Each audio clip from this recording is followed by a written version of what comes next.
నమస్కారం. Big debate ప్రత్యేక చర్చ కార్యక్రమానికి స్వాగతం. ఇప్పటిదాకా జిహెచ్ఎంసీగా ఉన్నటువంటి ప్రాంతం మినీ తెలంగాణగా మారబోతుంది.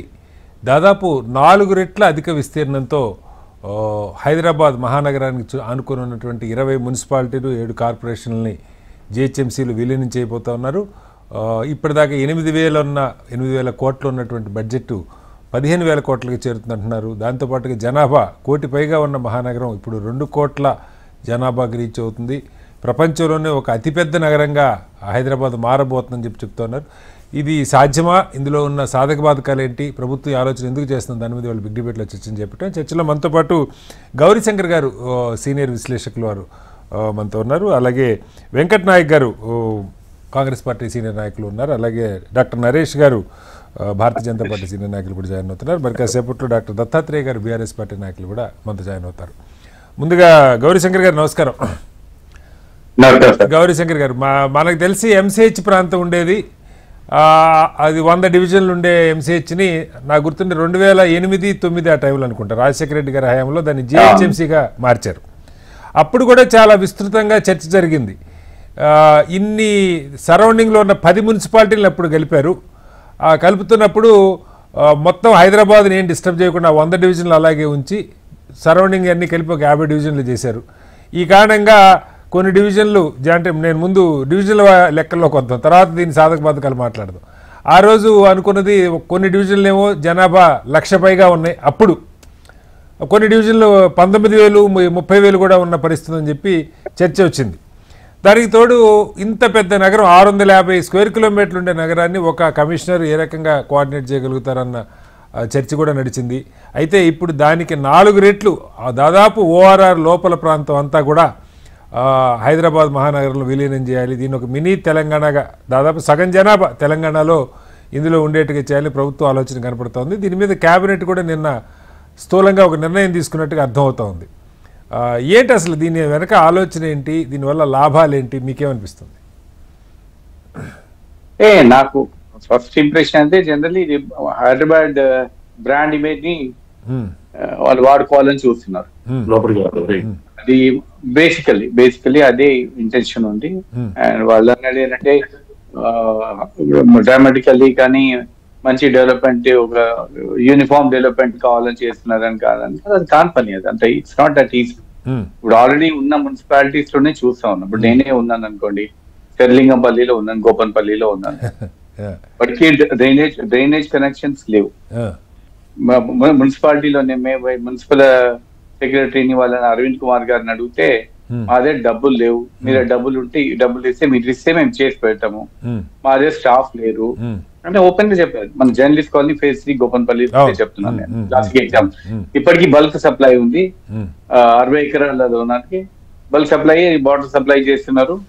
వాళ్ళకి మున్సిపాలిటీ వాళ్ళకు స్టాఫ్ లేరు. ఇంకోటి హైదరాబాద్ లో విచిత్రం ఏంటంటే ఎన్నో బిల్డింగ్స్ కి నోటీసెస్ ఇచ్చారు ఇల్లీగల్ కన్స్ట్రక్షన్స్ కి. దానికి డెమాలిషన్ కి స్టాఫ్ లేరు, డెమాలిషన్ కి ఎక్విప్మెంట్ లేదు. అసలు ఎవరైతే ఎవరైనా కంప్లైంట్ ఇచ్చారనుకో వాడికి చెప్తున్నారు మీరు మనకి జేసీబీ గిట్ట మాకు అరేంజ్ చేయండి, గడపారం గిట్ట అరేంజ్ చేయని లెవెల్లో వచ్చేసారు వాళ్ళు. కాబట్టి it's good to have a brand image పెంచాలి. ఇప్పుడు మనం హైదరాబాద్ 650 కిలోమీటర్స్, సింగపూర్ ఎంత ఉంది? ఇప్పుడు సింగపూర్ అంతా కలిపి 1,700 కిలోమీటర్ దాదాపు ఇంతే ఉంది సార్. మన జిహెచ్ఎంసీ అంతే ఉంది. ఇంకొక 100 కిలోమీటర్లు స్క్వేర్ కిలోమీటర్ ఎక్కువ ఉన్నట్టుంది. అదే 736 కిలోమీటర్స్ సింగపూర్. నేను సింగపూర్ వెళ్ళాను. అవును, ఒక చంద్రబాబు నాయుడు గారు ఉన్నప్పుడు స్టడీ టూర్కి వెళ్ళాము అప్పుడు. అయితే ది ఇంటెన్షన్ ఇస్ గుడ్. ఏంటంటే హైదరాబాద్ బ్రాండ్ ఇమేజ్ పెంచాలి అన్ని చోట్ల. అన్ని మా ఫ్రెండ్ ఉండే ఒక మీకు కూడా బాగా పరిచయం ఉండేది, కృష్ణారావు గారు అని ఉండేది, మనకు ఆంధ్రభూమిలో ఉండేది, చనిపోయాడు. అయితే తను మాకు ఒక కథ చెప్పేది. వాళ్ళ చుట్టాలు ఎవరైనా ఫోన్ చేస్తే మా అబ్బాయి కూడా హైదరాబాద్ లో ఉన్నారని చెప్పేవాడు కృష్ణారావుకి. అయితే హైదరాబాద్ నిక్కారంటే ఒక సదాశి పేరు పెట్టి చెప్పేదంట, లేదంటే ఒక దగ్గర మహబూబ్నగర్ లో కానీ లేకుంటే రాజేంద్ర నగర్ లో అంటే ఇదే అంటుండే. ఆ హైదరాబాద్ బ్రాండ్ ఇమేజ్ బాగుంది. ఇప్పుడు మనకు మార్కెటింగ్ లో ఇంటర్నేషనల్లీ మంచి పేరు వచ్చింది. So intention is good, but viability చూసుకోవాలి ఎట్లా ఉంటుంది. How do they collect the taxes? మనకు సింగపూర్ ప్రైమ్ మినిస్టర్ ఒకసారి హైదరాబాద్ వచ్చినప్పుడు తను చెప్పాడు, మీరు మా సింగపూర్ లాగా డెవలప్ చేసుకోవాలంటే మీరు కన్ఫైన్ చేసుకోవాలి, ఏ ఏరియాకి ఆ ఏరియా ట్యాక్సెస్ కలెక్ట్ చేసుకోవాలి, ఆ ఏరియాలోనే స్పెండ్ చేయాలి.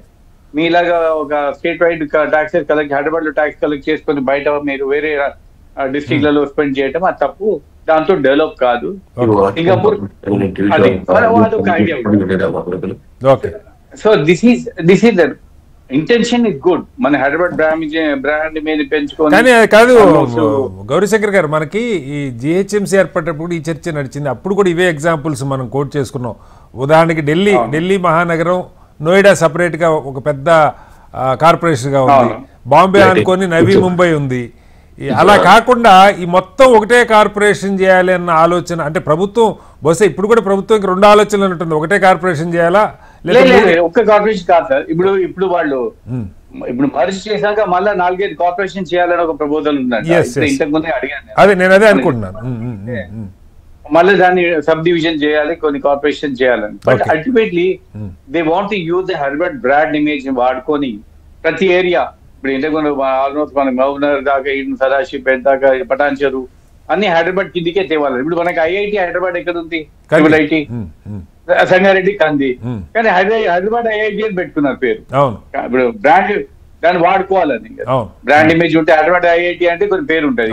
హైదరాబాద్ కలిసి 50 కిలోమీటర్ దూరం అది. కానీ I think that is one of the intention to attract investors కానీ, లేకుంటే వాల్యూ, మన ల్యాండ్ వాల్యూ పెరుగుతానికి రకరకాల కారణాలు ఉన్నాయి. బట్ అల్టిమేట్లీ రెవెన్యూ జనరేట్ అయితే చూడాలి. ఇప్పుడు ఎందుకంటే మనకు సిటీ అవుట్స్కర్ట్స్ చూస్తే రెవెన్యూ జనరేట్ అయ్యేది చాలా తక్కువ. రెవెన్యూ అధ్వానంగా ఉంది సార్. రెవెన్యూ మీరు ఇందాక సింగపూర్ అన్నారు, సింగపూర్ దాదాపు $140 బిలియన్ బడ్జెట్ సిటీ. ఇది $2 బిలియన్ కూడా లేదు. ఒక చిన్న ఫిషింగ్ విలేజ్ నుంచి ఒక ఇంటర్నేషనల్ గా ఫైనాన్షియల్ క్యాపిటల్ గా తయారు చేశారు వాళ్ళు.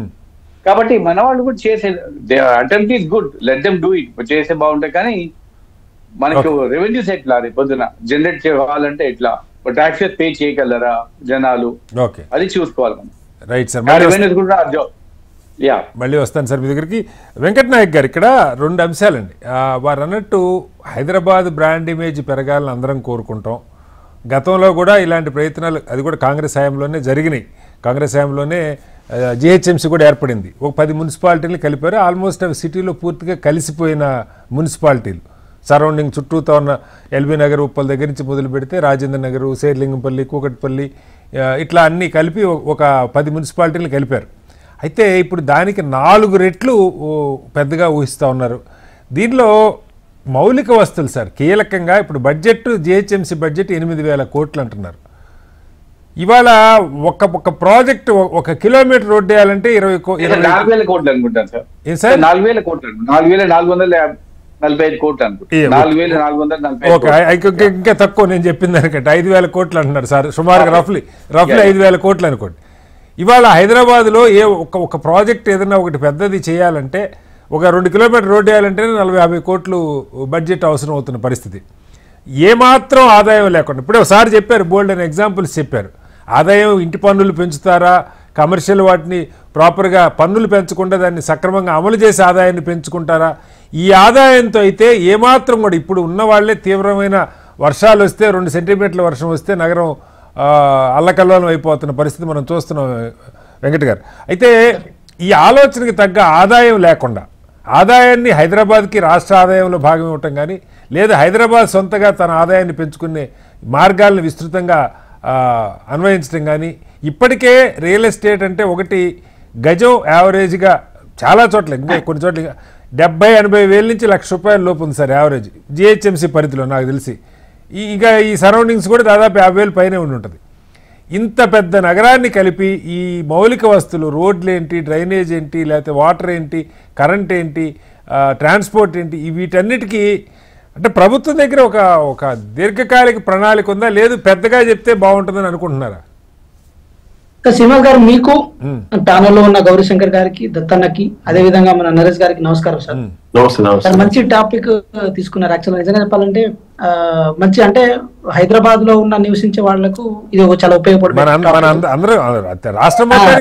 ఒక మాట ఏంటంటే, ఒకప్పుడు పట్టణాల్లో ఉన్న వాళ్ళంటే పల్లెల్లో వాళ్ళ మీద భావన వేరేలా ఉండేది. కానీ పట్టణాలు అనేది ఈక్వల్ జస్టిస్ కి, సోషల్ జస్టిస్ కి, ఎకనామికల్ జస్టిస్ కి ఒక స్టేటస్ సింబల్ లా ఇప్పుడు మారిపోయింది సార్.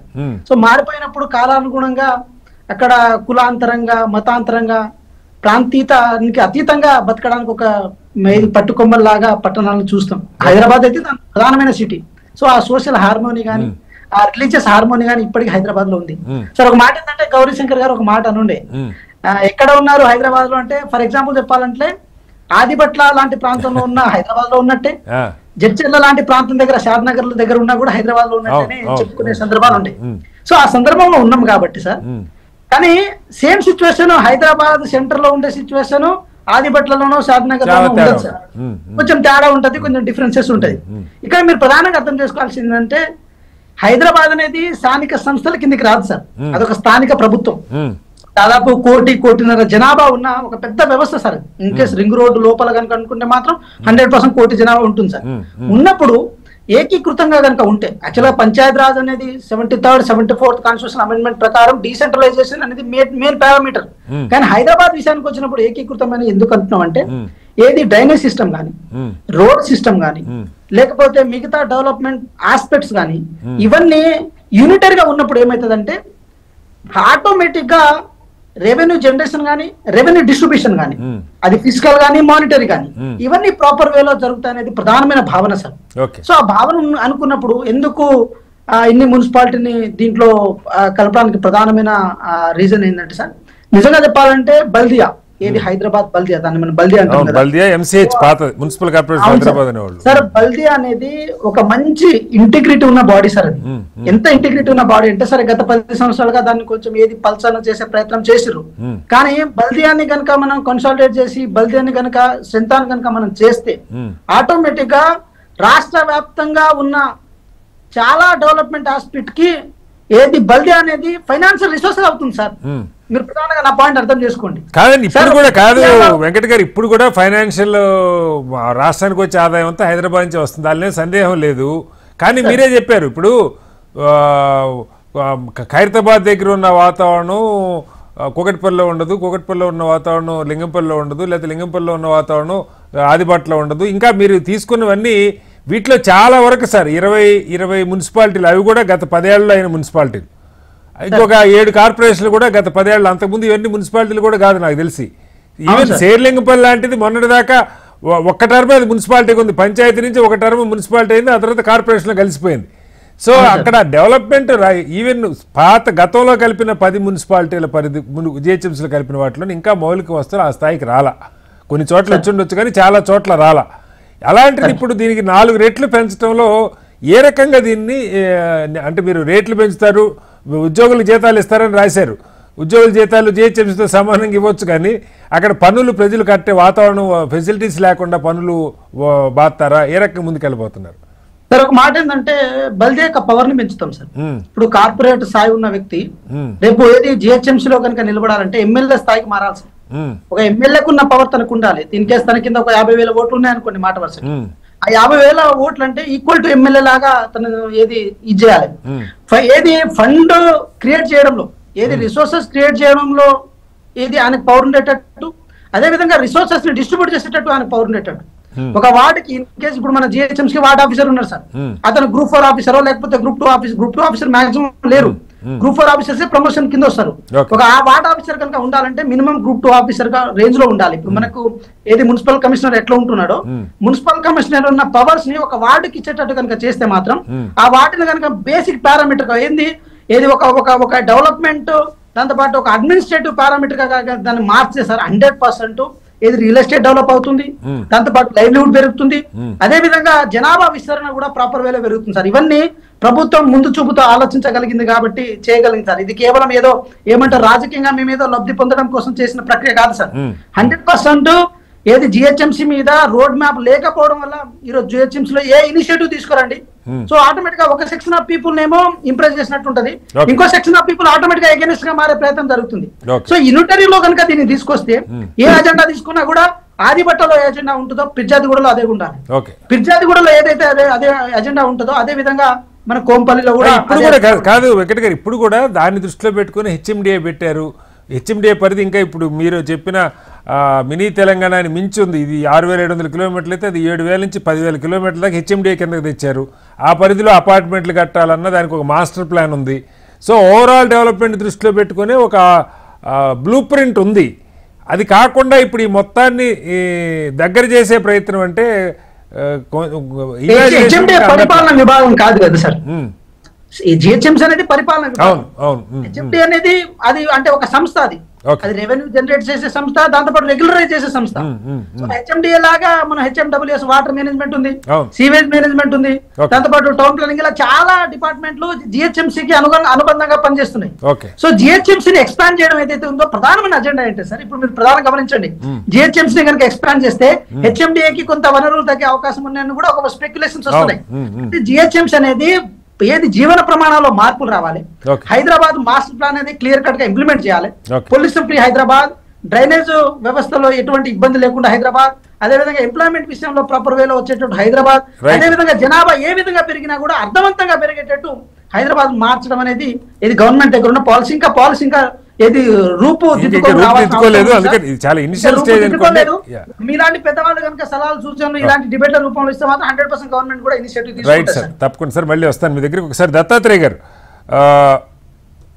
హైదరాబాద్ మహానగరానికి సంబంధించి గతంలో నాకు బాగా గుర్తు, కేటీఆర్ గారు హయాంలో ఆయన ఒక స్టేట్మెంట్ ఇచ్చారు. ఐ థింక్ మొదటి టర్మ్లోనే అనుకుంటా, ఒక పెద్ద వరదలు వచ్చినప్పుడు హానెస్ట్గా చెప్తున్నాను, ఇది ఒక్క రోజులో చేయగలిగిన సమస్య కాదు, 20,000 కోట్లు కావాలి కనీసం హైదరాబాద్లో వర్షాలకి నీళ్లు రోడ్ల మీదకి రాకుండా హానెస్ట్గా చెప్పారు. అందులో మనకి సందేహం లేదు. వాస్తవంగా ఆ డబ్బులు లేవు. 20,000 కోట్లు ఒక డ్రైనేజ్ మీద, అండర్ గ్రౌండ్ డ్రైనేజ్ మీద, రెయిన్ వాటర్ పంపించడానికి అవసరమైన ఏర్పాట్లు మనం మీ హయాంలో మీరు 10 ఏళ్లలో చేయలేకపోయారు. వాస్తవం అది. ఎందుకంటే బడ్జెట్, హైదరాబాద్ బడ్జెటే 5,000 కోట్ల లోపు అంటున్నారు వాళ్ళు.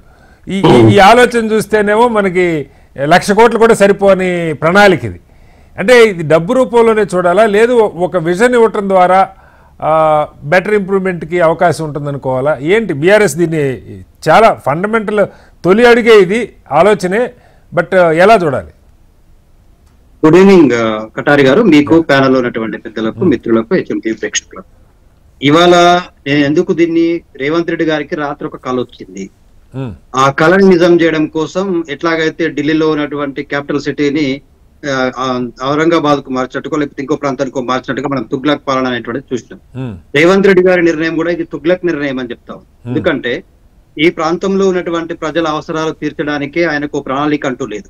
జిహెచ్ఎంసీ పరిధిలో ఉన్నటువంటి 150 కార్పొరేషన్స్ పరిధిలో, కార్పొరేటర్స్ పరిధిలో, డివిజన్స్ పరిధిలో ఇన్ని సమస్యలు పేరుకుపోయి ఉన్నాయి. పాత సమస్యలను పరిష్కరించడం కానీ కొత్త సమస్యలు వస్తూనే ఉంటాయి. ఇప్పటిప్పుడు హైదరాబాద్ లో ఫ్లోటింగ్ జనాభాని దాదాపుగా ఒక రోజుకు 1 కోటి జనాభా వస్తూ పోయి ఉండే వాళ్ళు ఉంటారు అనేటువంటి ఒక నానుడు ఉంది.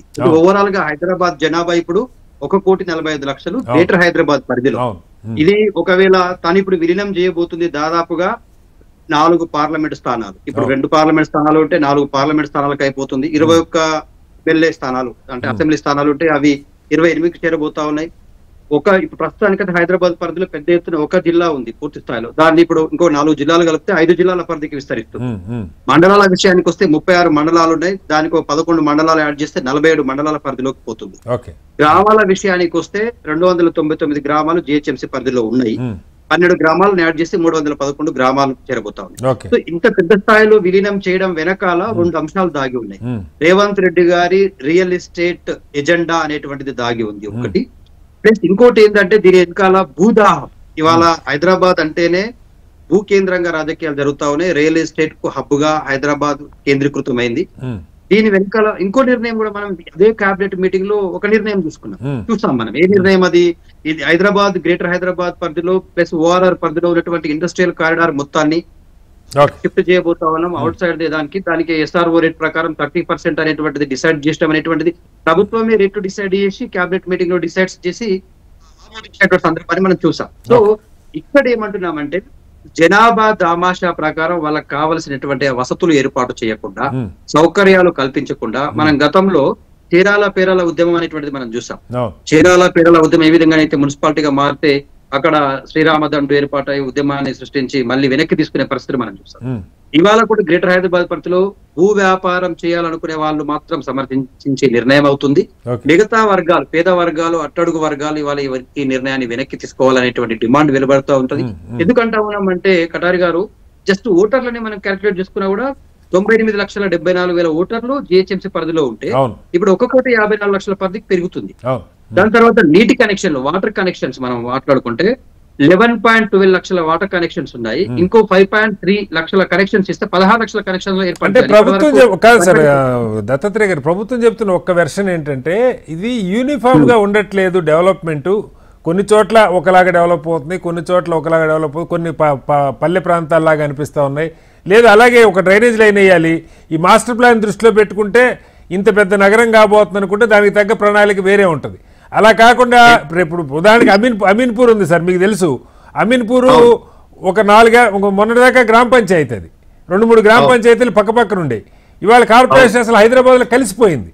అట్లా గచ్చిబౌలి చాలా ప్రాంతాలు అలాగే ముందు సరిగా ఒక ప్లానింగ్ లేని కారణంగా నగరమేమో విస్తరిస్తుంది, అక్కడ ఇబ్బందికరమైన పరిస్థితులు ఉంటాయి అన్నది ఒక వాస్తవం.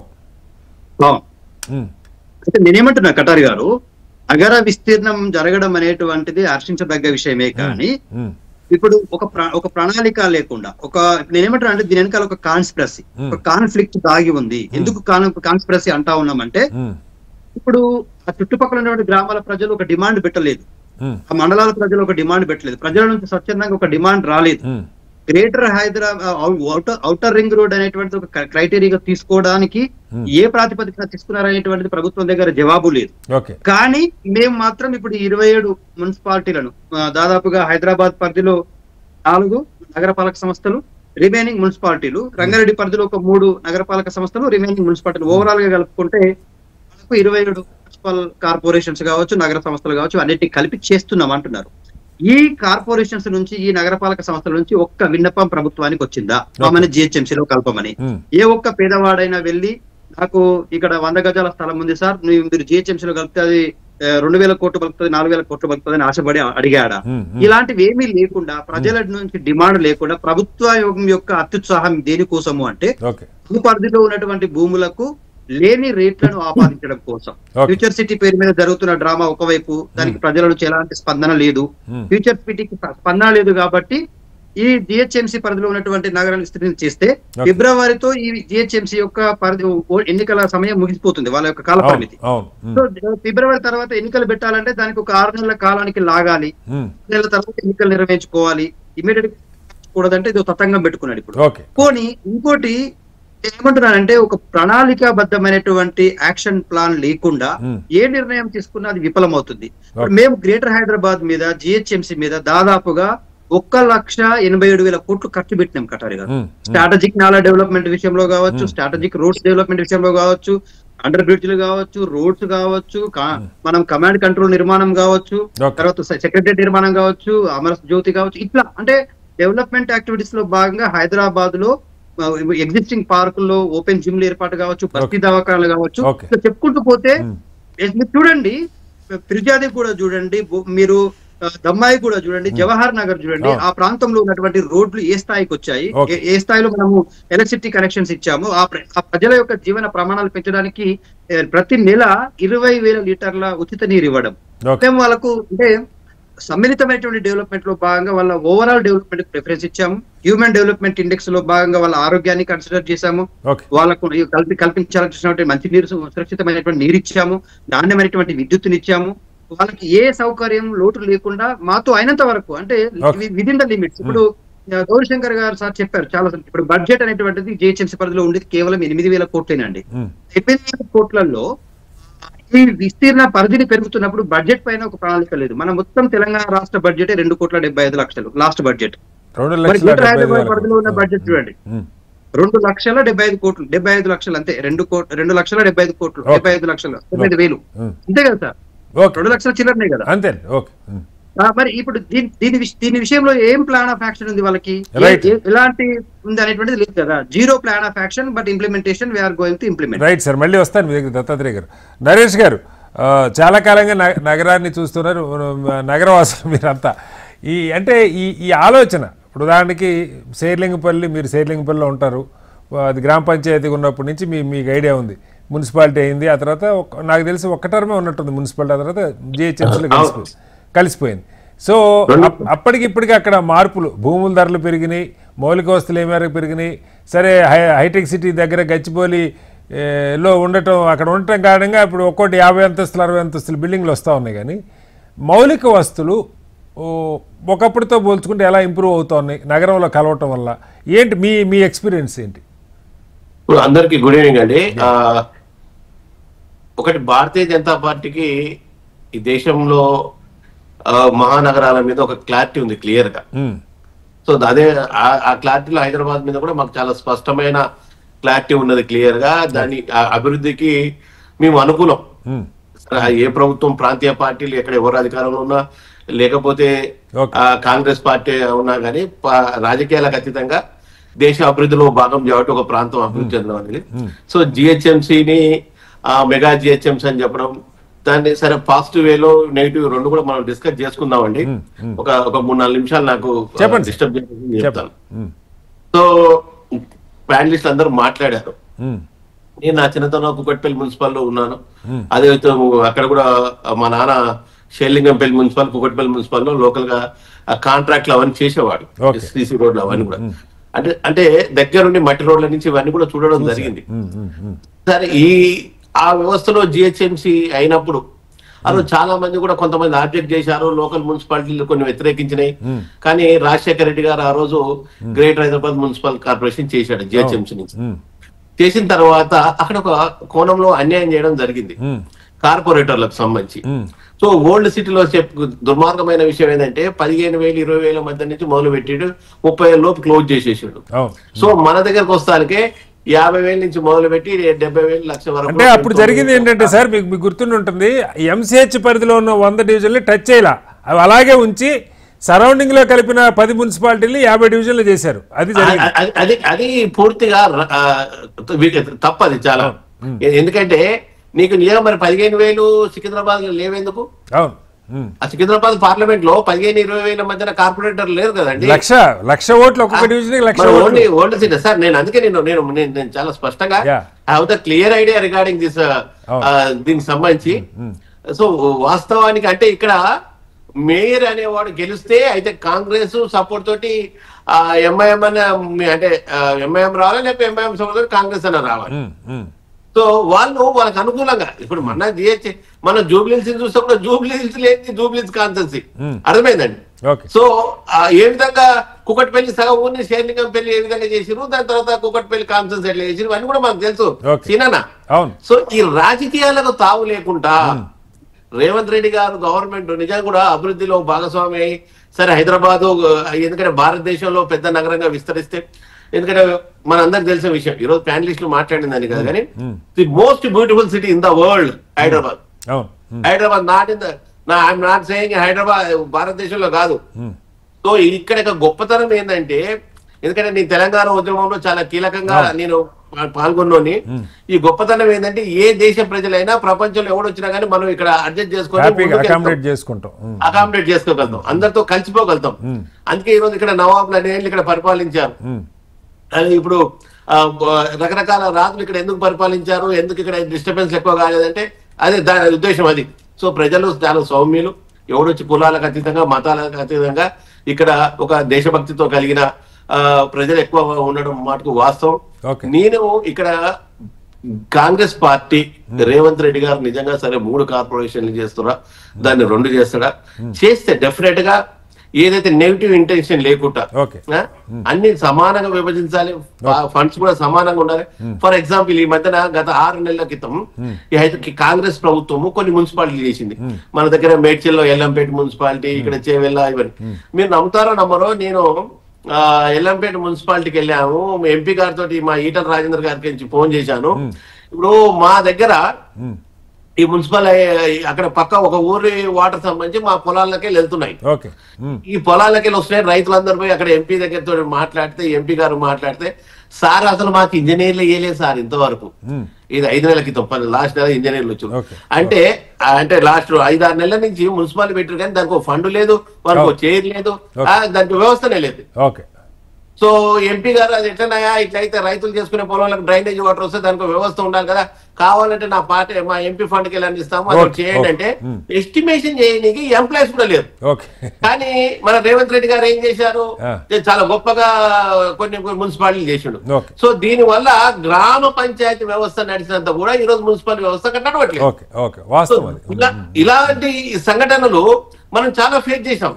సో రేపు వీరు చేసిన తర్వాత సో సైబరాబాద్ కావచ్చు, ఏదైతే వాళ్ళు అన్నట్టు రాచకొండను లేకపోతే ఇంకా హైదరాబాద్ ఈ కార్పొరేట్ ఎట్లయితే ఈ రోజు పోలీసు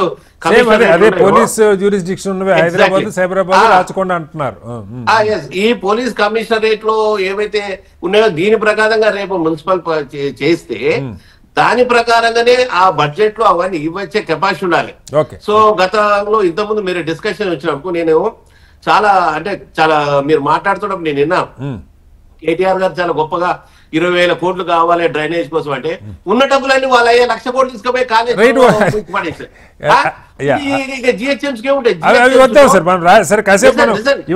హైదరాబాద్ గురించి రాజకీయాలు పక్కన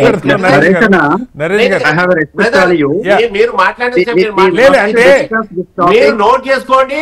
మీరు అన్నా శ్రీనివాస్ గారు దత్తాత్రేయ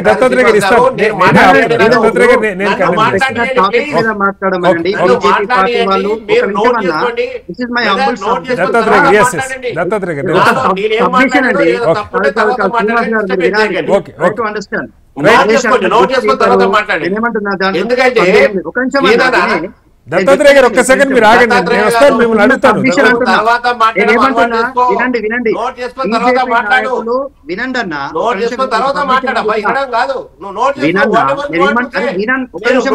దత్తాత్రేయ గారు ప్లీజ్, దత్తాత్రేయ గారు నేను మళ్ళీ మీకు ఇస్తాను. దత్తాత్రేయ గారు I will come to you. Dattatreya గారు ఒక్క సెకండ్, ఇద్దరు మాట్లాడితే ఏది వెళ్ళదండి, ఏదిలోకి ఏది వెళ్ళదు. దత్తాత్రేయ గారు ప్లీజ్. నరేష్ గారు కంప్లీట్ చేయండి. నువ్వు ఏమైనా నోట్ చేసుకో brother, I will respect your ఇక్కడ సీనా ఒక విషయం ఏంటంటే చాలా స్పష్టంగా క్లియర్ గా ఇప్పుడు మన దగ్గర చూసాము, ఆ గుంతల రోడ్లలో ఆ బండి స్కిడ్ అయిపోయి పడిపోయి వెనకంగా టైర్ పడిపోయి బస్ ఎక్కి ఇవన్నీ కూడా మనం చూసాం. నేనేమంటున్నాను, జిహెచ్ నిజంగా సరే ఫ్యూచర్ సిటీ అంటడా, ఇంకో సిటీ అంటడా, 2040 వరకు అసలు భారతదేశంలోనే the biggest city. So I'm very happy. Bharatiya Janata party కూడా ఈ రాష్ట్రం హైదరాబాద్ నగరం జాగ్రత్త కావాలి, చాలా మంది ప్రజలకు అవకాశాలు రావాలి. ఎందుకంటే నగరాలకు ఎందుకు వస్తారు, అవకాశాలు పుష్కలంగా దొరుకుతాయి కాబట్టి, పుష్కలంగా అవకాశాలు దొరుకుతాయి, ఎంప్లాయ్మెంట్ ఉంటుంది, ఆ రెవెన్యూ జనరేషన్ అవుతుంది, ఇవన్నీ ఉంటాయి. సో ఇవన్నిటిని అభివృద్ధి కోణంలో చూడాల్సిన పరిస్థితి పర్సనల్ ఇంటెన్షనల్ గా ఈ రోజు 20 మున్సిపాలిటీలు 7 కార్పొరేషన్లు కనిపిస్తున్నాయి. ఇదన్నీ కాదు, దానికి సంబంధించిన వ్యవస్థ ప్రభుత్వం ఏర్పాటు చేయాలి. ప్రభుత్వం ఏర్పాటు చేయాలి. ఈ రోజు ఏదంటే హామీలు పథకాలు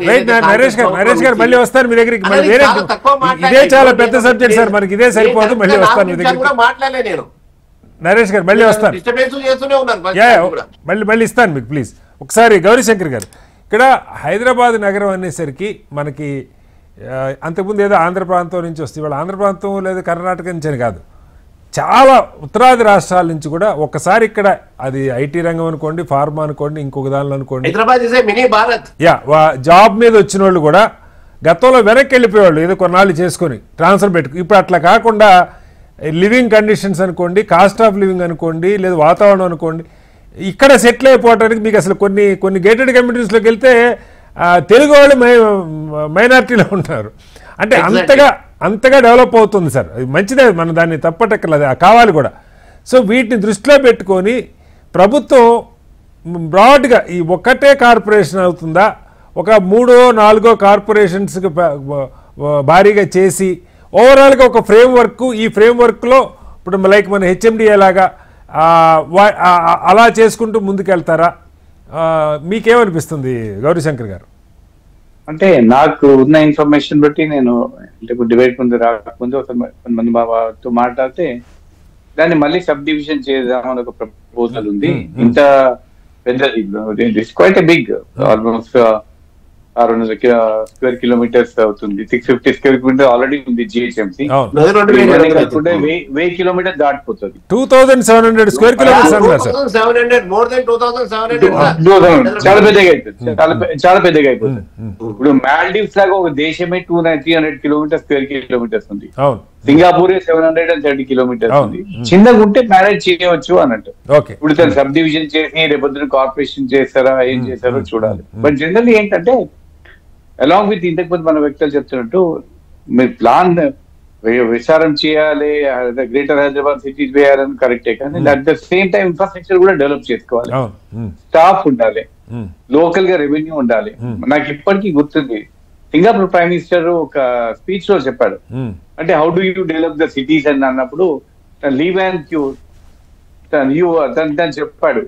బేసికల్లీ ఒక సిటీ డెవలప్ చేయాలంటే should have integrity, meritocracy, merit ఉండాలి, మెరిటోక్రసీ, ఫేర్ ప్లే ఫీ ఉండాలి. And second thing, the revenues you generate ఎక్కడ జనరేట్ అక్కడనే స్పెండ్ చేయాలి.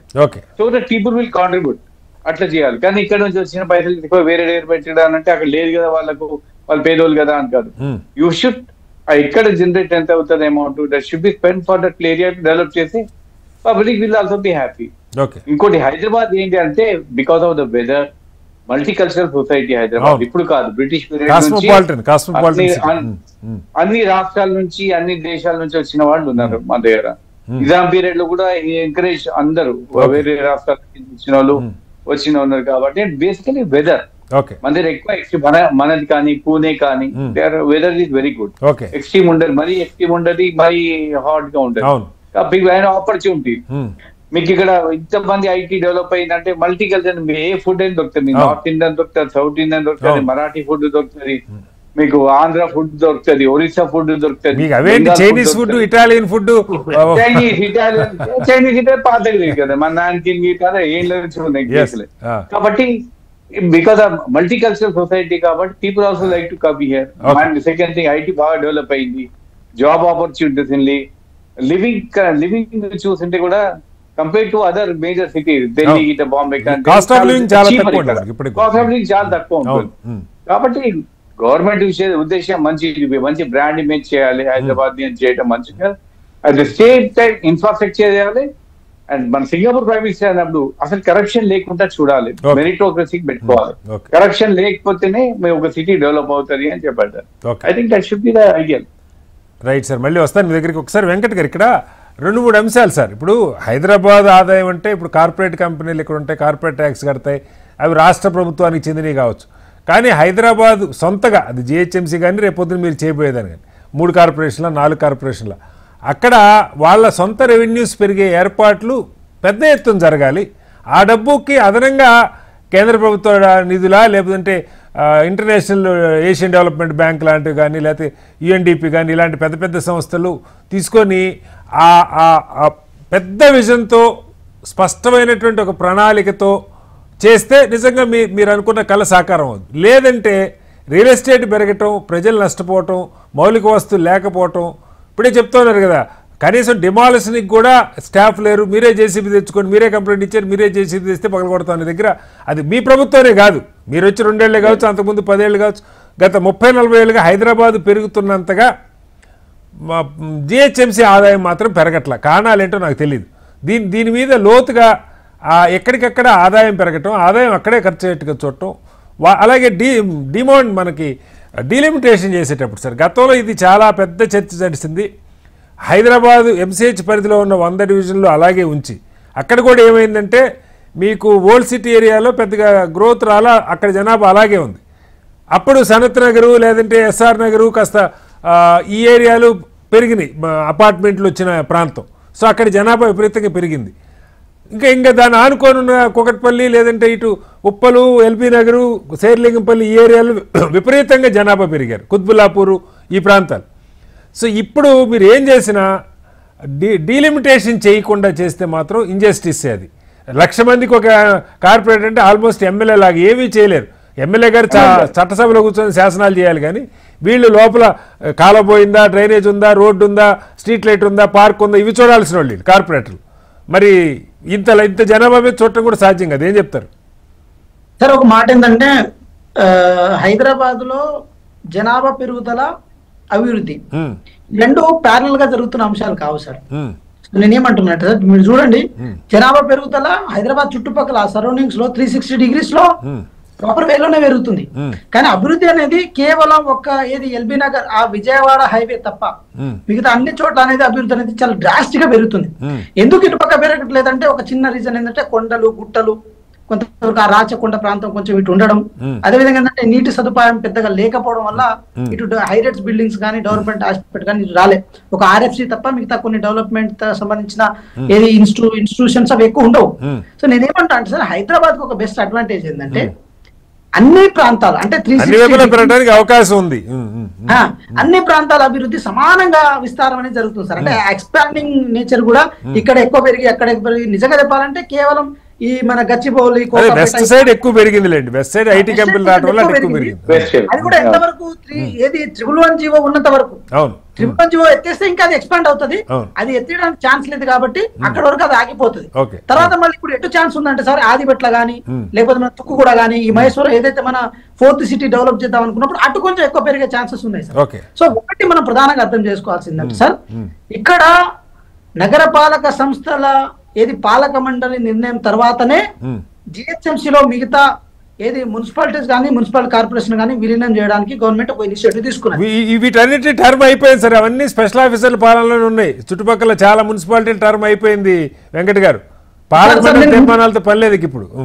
సార్ వితౌట్ కన్సెంట్ అయితే చేయడానికి అయితే లేదు. కానీ ఒకటైతే మేము చెప్తున్నాం సార్, ఒకటి మేము ఏమంటున్నాం అంటే సార్, ఏది ఇప్పుడు ఫర్ ఎగ్జాంపుల్ చెప్తున్నా సార్, ఆదిబట్ల, పిర్జాదిగూడ, దాంతోపాటు కోంపల్లి ఈ ప్రాంతాలలో అక్కడున్న ల్యాండ్ రేట్ కి, అక్కడున్న మున్సిపల్ అండ్ కార్పొరేషన్ యొక్క పరిస్థితులకి హైదరాబాద్ లో ఉన్న పరిస్థితులకు డిఫరెన్సెస్ ఉండడం వల్ల ఏంటంటే యూనిఫార్మిటీ అనేది మిస్ అవుతుంది సార్. యూనిఫార్మిటీ కనుక చేయగలిగితే ప్రతి చోట ఒక చోట ల్యాండ్ రేట్ ఎట్లా ఉంటుందో ఇంకో చోట కూడా ల్యాండ్ రేట్ అట్లే ఉంటుంది. తద్వారా ఏమైతుందంటే డెవలప్మెంట్ కూడా అట్లానే ఎక్స్పాండ్ అవుతుంది, కానీ ఒకే వైపు వెళ్ళడానికి కూడా ఆస్కారం అయితే ఉండదు సార్. సో గవర్నమెంట్ తీసుకున్న పాలసీ ఏదైతే ఉందో ఈ రోజు ఏది జిహెచ్ఎంసీలో మిగతా ప్రాంతాలన్నీ విలీనం కావాలన్న పాలసీ ఏదైతే ఉందో ఇది కేవలం యూనిటరీ డెవలప్మెంట్ పర్స్పెక్టివ్ ని ఇది జనాల్లో తీసుకెళ్లడం కోసం జరిగిన ప్రక్రియ సార్, అంతే తప్ప దీంట్లో ఇదేం లేదు సార్. మేము ఏమంటున్నాం, మేము మెట్రోని తీయగలిగినామంటే ఈ రోజు కాంగ్రెస్ ప్రభుత్వం తెచ్చిన మెట్రో ఏదైతే ఉందో ఏది ప్రయాణికులను సౌలభ్యం అదేవిధంగా ట్రాఫిక్ ని తగ్గించడం కోసం చేసిన ప్రక్రియ. ఇలా కాంగ్రెస్ ప్రభుత్వం ఏ ఇనిషియేటివ్ తీసుకున్నా కూడా ఏది భవిష్యత్తును దృష్టిలో పెట్టుకొని తీసుకుని నిర్ణయం. బీఆర్ఎస్ లో ఉన్నప్పుడు కొన్ని ఫ్లైఓవర్లు కట్టిన సందర్భాలు ఉండే, వాళ్ళు ఫ్లైఓవర్ కట్టిరు చేసిరు. కానీ మేము ఏమంటున్నాం అంటే సార్, వాళ్ళ సైడ్ లో కూడా ఇప్పుడు వాళ్ళు తీసుకొచ్చిన ఒక ప్రధానమైన ఒక మేజర్ డ్రాబ్యాక్ నేను చెప్తున్నా సార్, 111 జీవో ఎత్తేస్తామన్నారు. 111 జీవో ఎత్తేసి హిమాయత్ సాగర్ దాంతో పాటు ఉస్మాన్ సాగర్ నీళ్లను కలుషితం చేయడానికి ఇండైరెక్ట్ గా వాళ్ళు ఇంటిచ్చినట్టు అయింది. మేము ఇంకో మాట కూడా చెప్తున్నాం సార్, ఈ రోజు వాళ్ళు చెప్పుకున్న కాళేశ్వరం ఏదైతే ఉందో మేము అంతకుముందు ప్రాణహిత చేవెళ్ల ప్రాజెక్ట్ లో భాగంగా చేసిన దాన్ని అక్కడ నుంచి నీళ్లను ఈ రోజు మీరు చూడండి, మొన్నే గౌరవ ముఖ్యమంత్రి గారు శంకుస్థాపన చేయడం జరిగింది సార్. సో ఏది గోదావరి నీళ్లను హైదరాబాద్ దానిలో కొద్దిగా కాదు సార్. నాకు వెంకట గారు ఇక్కడ నేను మిమ్మల్ని స్పష్టంగా 2-3 అడుగుతున్నా. ఒకటి, మీరు 3 కార్పొరేషన్లు చేసినా 4 కార్పొరేషన్లు చేసినా జనాభా రీత్యా దాదాపు అంటే ఒక 10% అటు ఇటుగా ఉండటం అన్నది అవసరం. ఒక డివిజన్ ఏమో 20,000, ఒక డివిజన్ 1,20,000 ఉండటం కరెక్ట్ కాదు, అది మొదటిది. రెండవది, స్థానికంగా ఆదాయాలు పెరిగే మార్గాలు వాటికి చూపించటం. 3 స్పష్టంగా ఎక్కడ ఇంత పెద్ద మహానగరం తయారవుతున్నప్పుడు దీని కారణంగా ఇంకా వలసలు పెరుగుతాయి, పెద్ద పెద్ద ప్రాంతాల నుంచి వస్తారు. మౌలిక వస్తువులు మీరు కల్పించకుండా మెట్రోని విస్తరించకుండా ఇప్పుడు మనం 30-20 ఏళ్లలో ఒక 30-40 కిలోమీటర్ల మెట్రోనే తెచ్చుకోగలేవు. ఈ 3 లైన్లు తప్పితే కొత్తగా ఏం రాలా. నాకు గుర్తున్న 70 కిలోమీటర్లు అనుకుంటా 3 లైన్లు కలిపి 3 లైన్లే ఉన్నాయి ఇప్పటికి. సో ఈ మౌలిక వస్తువులకి భారీగా నిధులు ఖర్చు పెట్టకుండా ఇబ్బడి ముబ్బడిగా ఇప్పుడు ఒకవైపు ఏమో ఐటీలో బాగా జీతాలు ఉండి ఐటీ ఫార్మాలో middle class upper middle class వస్తూ ఉన్నారు. ఈ కన్స్ట్రక్షన్ కోసం బీహార్ నుంచో అస్సాం నుంచో ఒరిస్సా నుంచో లక్షల కొద్దీ లేబర్ వస్తూ ఉన్నారు. ఇంతమందికి వస్తువులు కల్పించలేక నగరం నరక కుప్పాలలాగా మారుతూ ఉన్నాయి. మంచినీళ్ళు దొరకవు, ట్రాఫిక్ అంటే గంటలు ఈ కష్టాలను అడ్రస్ చేయకుండా ఇబ్బడి ముబ్బడిగా పెరగటం వల్ల ఉపయోగం ఏంటి? సిరాజ్ గారు మీరు మంచి పాయింట్ నాకు ఏం చెప్పారంటే చట్టసభలో ఎమ్మెల్యేలు ఏమో చట్టాలు చేస్తారు, కానీ కార్పొరేషన్ లో ఉన్న ఏది కార్పొరేటర్లు కానీ మేయర్లు కానీ ఏది పారిశుద్ధ పనులు కూడా సో ఆ డిఫరెన్సెస్ ఉంటది. సో నేనేమంటున్నా, ఇన్ కేస్ పాలసీ కనుక ఫ్రేమ్ వర్క్ చేసినా దాంట్లో ఉన్న లీకులైనా నేను మీకు పార్టీ పరంగా కానీ ప్రభుత్వ పరంగా వివరించే ప్రయత్నం చేసేటోండి. సో లీకులు చేయడానికి కూడా అవకాశం లేదు, ఎందుకంటే ఇంతవరకు ఫ్రేమ్ వర్క్ చేయలేదు.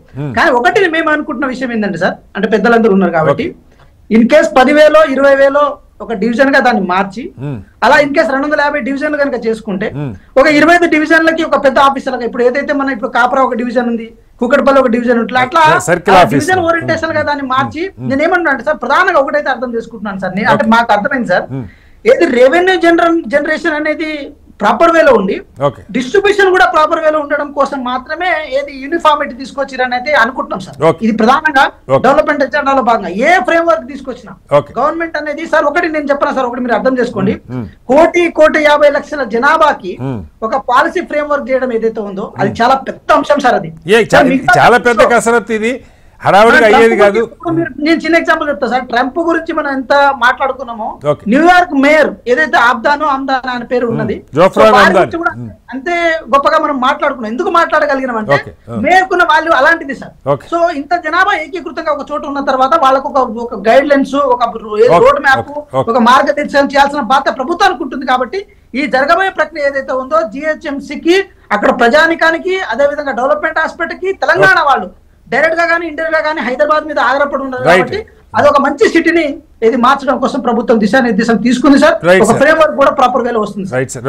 దత్తాత్రేయ గారు, ఇక్కడ అంటే తెలంగాణ సాకారం మీ వల్ల అయిందని మీరు చెప్పుకుంటారు. హైదరాబాద్ నగరాన్ని చాలామంది గతంలో భయపడ్డట్టుగా హైదరాబాద్ అందరిది అని నిరూపించారు కూడా, ఆ భయాలు తొలగిపోయేలా కూడా చేయగలిగారు.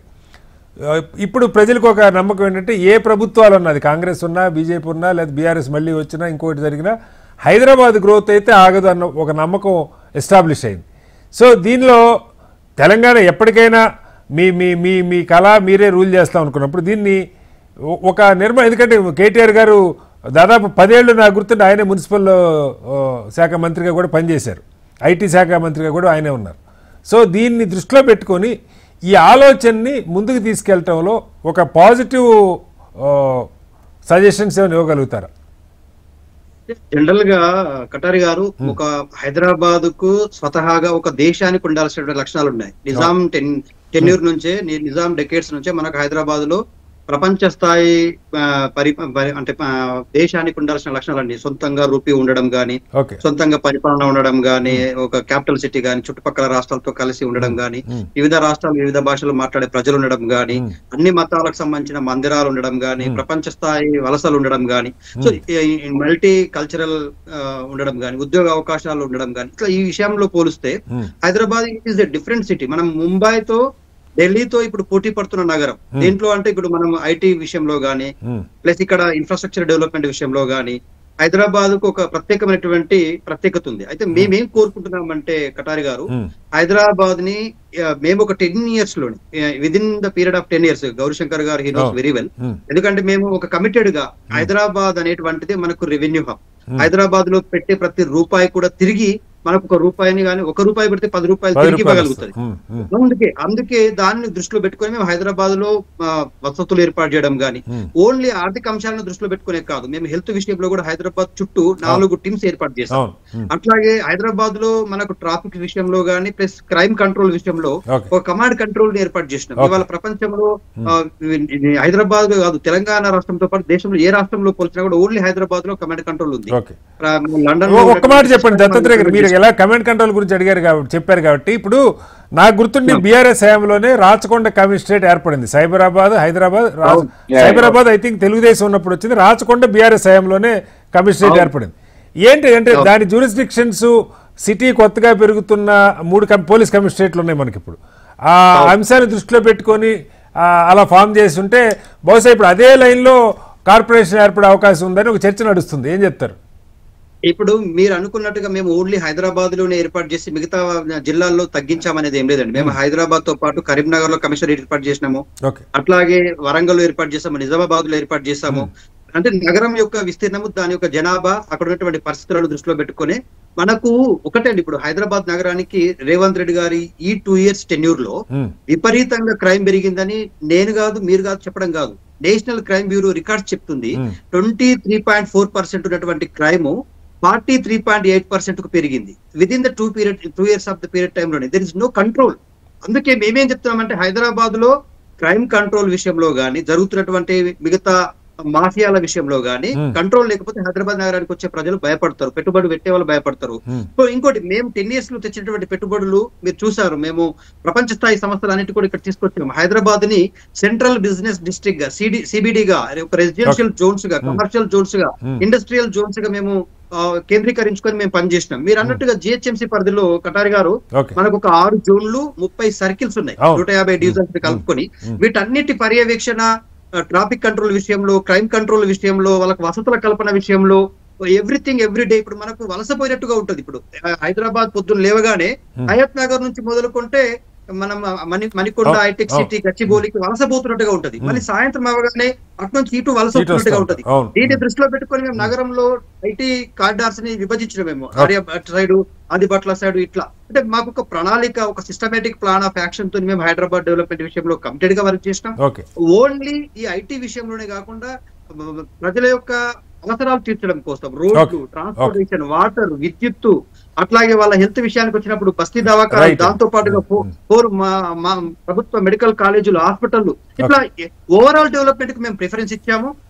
ఇక్కడ ఇప్పుడు కాంగ్రెస్ పార్టీ మీరు చూడండి, వాళ్ళు ప్రకటించినటువంటి హైదరాబాద్ డెవలప్మెంట్ మాడ్యూల్ లో గానీ, మోడల్స్ లో గానీ ఏ ఒక్కటి కూడా ప్రకటించిన దానికి వాళ్ళు కట్టుబడి డెవలప్మెంట్ యాక్టివిటీ చేయట్లేరు. ఇప్పుడు ఇండస్ట్రియల్ కారిడార్ మొత్తాన్ని కూడా షిఫ్టింగ్ అనేటువంటిది ఆర్థిక అంశాలు, భూ లావాదేవీలతో కూడుకున్నది.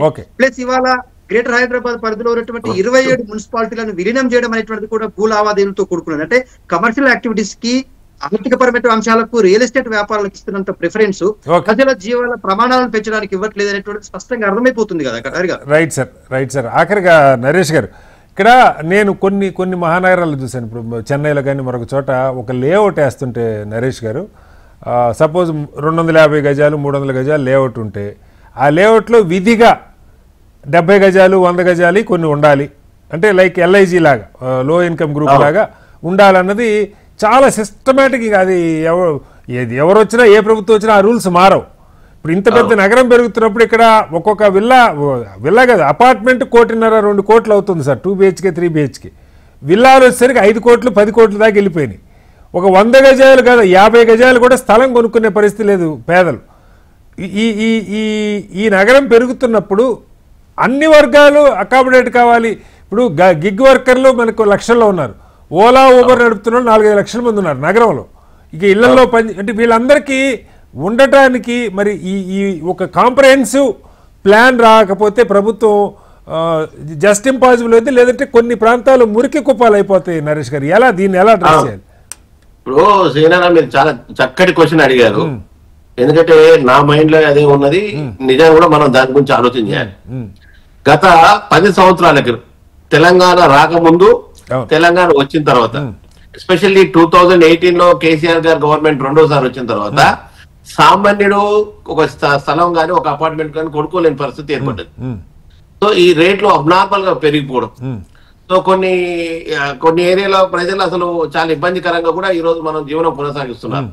సో పేద ప్రజలకు ఏదైతే గవర్నమెంట్ కి సంబంధించిన ఇల్లు కట్టించింది ఏదైతే ఉన్నదో, సో కేంద్ర ప్రభుత్వం సరే సింగిల్ బెడ్రూమ్ ఇచ్చిందా, వీళ్ళు డబుల్ బెడ్రూమ్ కట్టిరా, లేకపోతే ఒక ఆల్ ఇవ్వండి అన్నారా, సరే కేసీఆర్ కావచ్చు, ఇప్పుడున్న ఈయన రేవంత్ గారు కావచ్చు, దీంట్లో కట్టినవి కూడా ప్రభుత్వం కూడా కట్టినవి కూడా ఎవరికి తక్కువ కట్టి, మరి ఎవరికి ఇస్తే ఏం అవుతుందో అని కూడా గత ప్రభుత్వం పచ్చకుట్నే పోయింది. చాలా కిటికీలు ఇవన్నీ ఊడిపోతుంది. అంటే సామాన్యుడు వాడు సంపాదించిన సంపాదనలో 70% పైగా ఆ ఇంటి నివాసానికి కిరాయిలు కట్టుకోవటం చాలా మందికి అదే పరిస్థితి. ఎగ్జాక్ట్లీ. ఎందుకంటే నేను దగ్గర నేను చూస్తున్నాను. ఎందుకంటే మేము చాలా మంది ఎంప్లాయీస్ మా దగ్గర ఉంటారు కాబట్టి ఈ మిడిల్ క్లాస్ పిల్లలు, ఈ వాచ్మెన్ పిల్లలు, వీళ్ళందరూ చూస్తే నాకు చాలా బాధ అనిపిస్తుంది. సో వీళ్ళ జీవనం, ఎందుకంటే ఆ స్కూల్ ఫీజులు కానీ ఇవన్నీ కూడా.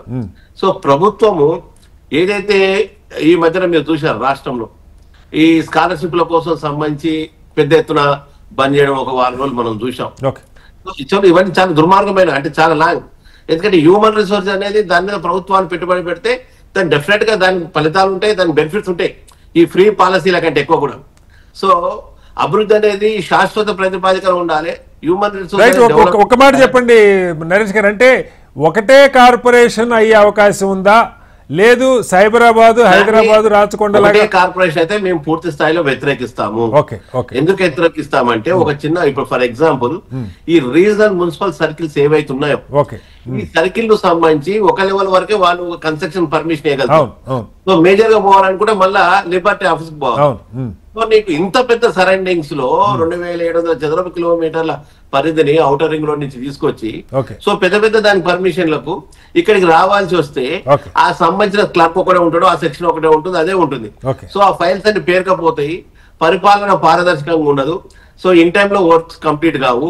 కాబట్టి చాలా ఇబ్బందికరమైన పరిస్థితులు ఉంటాయి. కాబట్టి డెఫినెట్ గా రేపు ఏదైతే ఇవన్నీ ప్రాంతాలను కలిపి వీళ్ళు చేస్తే డెఫినెట్ గా 3 గాని 4 గాని చేయాల్సిందే.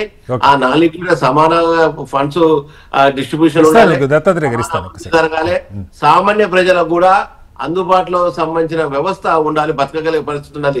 ఇది మా తెలంగాణ కొట్లాడుకున్న సాధించుకున్న తెలంగాణ. మేము రేపు సూర్యాపేటకి వెళ్ళి వచ్చినా, రేపు కరీంనగర్ నుంచి వచ్చినా మేము హైదరాబాద్ లో బతకగలుగుతాము అనే ఆ నమ్మకాన్ని మనం కలిగించాల్సిన అవసరం ఉన్నది. సరే ప్రపంచ దేశాల నుంచి వస్తున్నారు, నార్త్ ఇండియా నుంచి వస్తున్నారు, అన్ని రాష్ట్రాల నుంచి, అది కాదు. ముఖ్యంగా నా తెలంగాణ వాసులు ఇక్కడ ధైర్యంగా వచ్చి బతకగలగాలి. ఎందుకంటే ఈ 3 పూటలు తిండి వ్యవస్థ ఇవన్నీ కూడా అంటే హైదరాబాద్ నగరం ఈ విధంగా డెవలప్ అయ్యి ప్రజలకు అందుబాటులో ఉండాలి. ఆ విధంగా అభివృద్ధికి మేము భారతీయ జనతా పార్టీ సపోర్ట్ చేస్తుంది తప్ప గత ప్రభుత్వం లాగా ఏదైతే రియల్ ఎస్టేట్ మాఫియా 111 జీవో ఎత్తేసి ఆ ముందు ఆస్తులు ఎకరాలు కొనుక్కొని దాన్ని 111 జీవో ఎత్తేసి దాని కోట్ల లెవెల్ అమ్మకాలు చేసుకొని ఇలాంటి కుటిలమైన నీతి పనులు చేసే మటుకు రేవంత్ రెడ్డి గారు ఎవరినైనా వదిలిపెట్టము. దాని మీద పోరాటం చేస్తాం. ప్రజలకు అందుబాటులో ఉండాలి, సామాన్యుడు బతికే నగరంగా ఉండాలి, ప్రపంచంలో అగ్రగామి నగరం ఉండాలి, అంత డెవలప్మెంట్ అనేది పర్ఫెక్ట్ గా ఉండాలి. చిన్న అంశం సార్, ఏం లేదు. రాష్ట్ర ప్రభుత్వము తెలంగాణ రాష్ట్రంలో ఎస్పెషల్లీ హైదరాబాద్ పరిధిలో ఆదాయ వనరులను పెంచడానికి ఒక కమిటీ చేసింది, సబ్ కమిటీ. రీసెంట్ గా జరిగినటువంటి కేబినెట్ లో అందులో ఎంత ఇన్జస్టిస్ ఉందంటే, సోషల్ ఇన్జస్టిస్. ముఖ్యమంత్రి గారు ఉంటారంట దాంట్లో, ఉత్తమ్ కుమార్ రెడ్డి గారు ఉంటారంట, శ్రీధర్ బాబు గారు ఉంటారంట, జూపల్లి గారు ఉంటారంట. ఒక్క ఎస్సీ మినిస్టర్ ఉండరు, ఒక ఎస్టీ మినిస్టర్ ఉండరు, ఒక బీసీ మినిస్టర్ ఉండరు. అంటే ఈ సబ్ కమిటీ ఎవరి ఆశయాల కోసం పనిచేస్తుందో అర్థం చేసుకోవాలా ఒకటి. రెండోది, ఇవాళ కాంటోన్మెంట్ విలీన ప్రక్రియ రాష్ట్ర ప్రభుత్వం ఆధీనంలో ఆగి ఉంది. ఫస్ట్ ఆ ప్రక్రియను పూర్తి చేయడానికి రాష్ట్ర ప్రభుత్వానికి మరి దమ్ము సరిపోతుందా, ధైర్యం సరిపోతలేదా, లేకపోతే చేయడానికి ఇష్టం లేదా తెలియట్లేదు. కానీ ఆ ప్రక్రియ ఇవాళ రాష్ట్ర ప్రభుత్వ ఆధీనంలో ఆగి ఉంది. అది పూర్తి చేసిన తర్వాత ఈ జిహెచ్ఎంసీ విలీన ప్రక్రియ రైట్. ఆఖరిగా వెంకట్ గారు, మీరు విన్నారు రకరకాల, ఇది చాలా తొలి చర్చ. బహుశా హెచ్ఎంటీవీ మరిన్ని చర్చలు పెట్టాలని ప్రయత్నం చేస్తాం హెచ్ఎంటీవీ నుంచి దీని మీద. ఎందుకంటే ఒక స్పష్టమైన విజన్ అందరికీ రావాల్సి వస్తుంది. ప్రభుత్వంకి ఏ విజన్ ఉందో ఆ విజన్ అందరికీ అర్థం కావాలి, ప్రజల ఆలోచన కూడా ప్రభుత్వానికి తెలియాలి. అందరూ బతకగలిగేలాగా ఈ నగరం కావాలి, అద్భుతంగా అది డెవలప్ కావాలి. ఈ ఆలోచనలు ఎలా తీసుకుంటారు సార్? ఒక చిత్తశుద్ధి, కాంగ్రెస్ పార్టీకి ఉన్న చిత్తశుద్ధిని ఒక చిన్న మచ్చు తినక నేను చెప్తా సార్. చెప్పండి సార్. ఏది సికింద్రాబాద్ మన ప్యారడైజ్ నుంచి ఏదైతే ఎలివేటెడ్ కారిడార్ ఉందో, ఏది మన కరీంనగర్ గానీ, సిద్దిపేట గానీ, గజ్వేల్ గానీ, సిరిసిల్ల గానీ పోయే రోడ్లు, అప్పటి వరకు అక్కడ రోడ్లు బాగుంటాయని చెప్పి చూపించినప్పుడు అక్కడ కంజెస్టెడ్ రోడ్లు ఉంటాయి. సో అక్కడ నుంచి కేంద్ర ప్రభుత్వాన్ని ఒప్పించి ఆ ల్యాండ్ ని ఏది రీసెటిల్మెంట్ చేసి ఆ ల్యాండ్ ని తీసుకొచ్చి ఈ రోజు ఎలివేటెడ్ కారిడార్ నిర్మిస్తున్నా అంటే హైదరాబాద్ అభివృద్ధి మీద కాంగ్రెస్ పార్టీకి ఉన్న చిత్తశుద్ధి అట్లుంటే sir. Right sir, right sir. మొత్తంగా ఏమంటున్నాం, ఇది మా చిత్తశుద్ధి. ఇంతకంటే ఎగ్జాంపుల్ నేను ప్రత్యేకంగా చెప్పాలి. మళ్ళీ ఇద్దరు గారు ఇంకొకసారి, గ్రేటర్ మినీ తెలంగాణగా మారబోతుంది మహానగరం. జేహెచ్ఎంసీతో పాటుగా 20 మున్సిపాలిటీలు, 7 కార్పొరేషన్లు ఇందులో విలీనం చేయాలనే ఆలోచన ప్రభుత్వం చేస్తున్నట్టు తెలుస్తుంది. కేబినెట్ ఆ నిర్ణయం తీసుకుంది. అయితే దీని మీద మరింత లోతుగా అధ్యయనం చేయాలి. ప్రపంచవ్యాప్తంగా నగరాల నిర్మాణంలో ఉన్న నిపుణుల్ని సంప్రదించాలి. నగరం అంటే కొద్దిమందికే కాకుండా అందరికీ ఇముడ్చుకునేలాగా ఈ నగరాన్ని ఎలా తయారు చేయాలి. మౌలిక వస్తువులు అన్నిటికంటే అత్యంత కీలకమైంది. మౌలిక వస్తువులు చేయకుండా ఆ ఏర్పాట్లు చేయకపోతే నరకకోపాలుగా మారే ప్రమాదం ఉంది. దాన్ని దృష్టిలో పెట్టుకొని సగం తెలంగాణ ఈ పరిధిలోకి రాబోతుంది. కాబట్టి ఎంత లోతుగా అధ్యయనం చేసి ఎంత పెద్ద ఎత్తున నిధులు అలాగే డీసెంట్రలైజ్ చేసుకుంటూ వెళ్ళే ఆలోచన కూడా ప్రభుత్వం చేయాలని కోరుకుందాం. చర్చలో పాల్గొన్న గౌరీశంకర్ గారికి, అలాగే దత్తాత్రేయ గారికి, వెంకట్ గారికి, నరేష్ గారికి నమస్కారం. ఇది ఇవాళ బిగ్ డిబేట్. రేపు మరొస్తే